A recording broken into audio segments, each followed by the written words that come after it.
नमस्कार शेतकरी मित्रांनो, मी धीरज पाटील आणि तुम्ही बघताय ॲग्रो संहिता हे यूट्यूब चॅनल. शेतकरी मित्रांनो, आज आपण ज्या प्लॉटमध्ये आलेलो आहोत, ह्या प्लॉटमध्ये कागदाचं मल्चिंग केलेलं नाही आहे.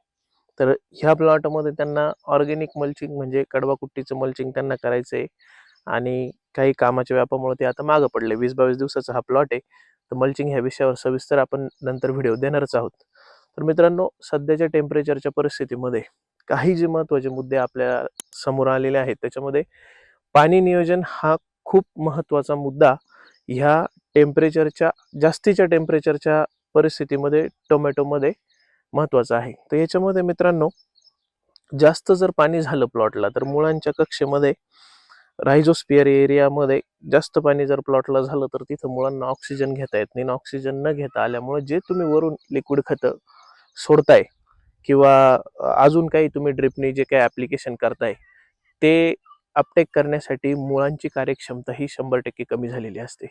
शिवाय जर पाणी जास्त प्रमाणामध्ये झालं मुळांच्या कक्षेमध्ये तर बॅक्टेरियल विल्ट, पिथियम, त्याच्यानंतर फ्युजेरियम सारख्या बुरशांचा अटॅक हा 100% होणार.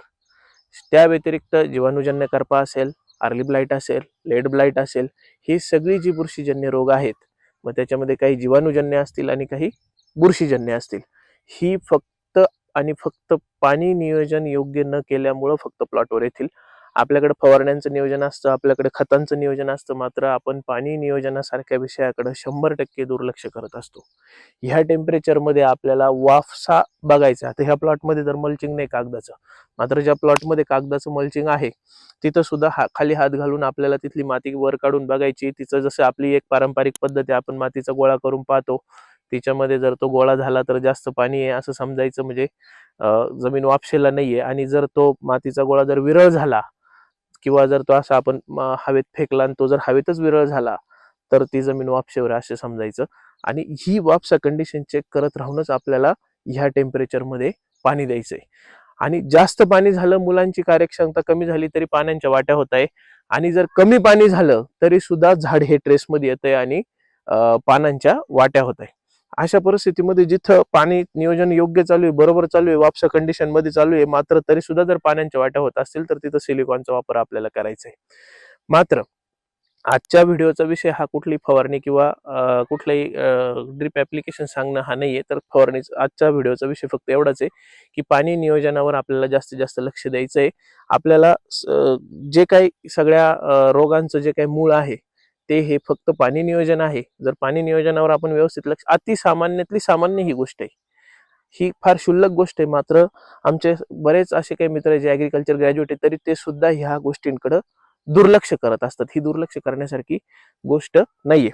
आणि शिवाय त्या व्यतिरिक्त आता ह्या प्लॉटमध्ये ट्रॅप पण दिसत नाही आपल्याला, तर एकरी आपल्याला 20 ते 25 निळे आणि पिवळे ट्रॅप आपल्याला कंपल्सरी हे लावायचे. त्यामुळे आपल्याला किडीची नुकसानीची पातळी किती आहे ते लक्षात येतं, प्लॉटमध्ये प्रादुर्भाव किती ते लक्षात यायचं. ते सुद्धा मी 2 वेळा लावायचं रिकमेंड करतो. एकदा सुरुवातीला लावायचं रिकमेंड करतो आणि नंतर फ्लॉवरिंग फ्रूट सेटिंग नंतर सुद्धा मग मी, कारण त्या अगोदरचा ट्रॅपचा ग्लू हा कमी झालेला असतो, तेव्हा सुद्धा मी ते लावायचं रिकमेंड करतो. एकात्मिक कीड नियोजन असेल, त्यानंतर जे काही आपल्या प्रॅक्टिसेस आहे, मग पाणी नियोजन असेल किंवा जे काही इतर प्रॅक्टिसेस आहेत त्याच्यावर तुम्ही जास्त लक्ष द्या. फवारणी आणि खतांवर खूप जास्त लक्ष देणं आणि इतर गोष्टींवर लक्ष न देणं म्हणजे अशा माठामध्ये पाणी ओतणं की ज्याला खालून छिद्र पडलेलं आहे. ना तो माठ कधी भरेल, ना आपल्या उत्पन्नाने कधी आपलं गोदाम भरेल. त्यामुळे जास्तीत जास्त ह्या इतर गोष्टींकडे सुद्धा तुम्ही लक्ष द्या. बाकी फवारणी नियोजन असेल किंवा खत नियोजन असेल याच्यावर मी तुम्हाला वेळोवेळी अपडेट देत राहील. थँक्यू.